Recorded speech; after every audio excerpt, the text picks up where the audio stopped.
বিশ্বনবী যে সমস্ত খাদ্যগুলো পছন্দ করতেন হাদিসে এসেছে। বিশ্বনবী রুটি খেতেন, খেজুর খেতেন, খেজুর, খেজুর চিনেন?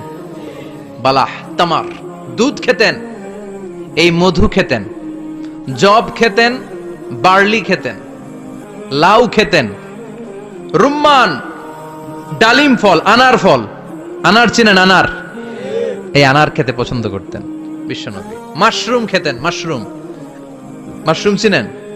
ব্যাঙের ছাতার মতো। রেস্টুরেন্টে ইদানিং মাশরুমের স্যুপ পাওয়া যায়, এটা খাবেন। যাদের চোখের জ্যোতিতে সমস্যা, দৃষ্টিতে সমস্যা, খাবেন। হাদিসে এসেছে আল কামআতু মিনাল মান ওয়া মাউহা শিফাউন লিল আইন। মাশরুম হলো মান্না সালোয়ার মতো খাবার। মাশরুমের স্যুপ যারা খাবে, চোখের জ্যোতি যাদের কম, তাদের চোখের জ্যোতি বাড়িয়ে দিবে কে?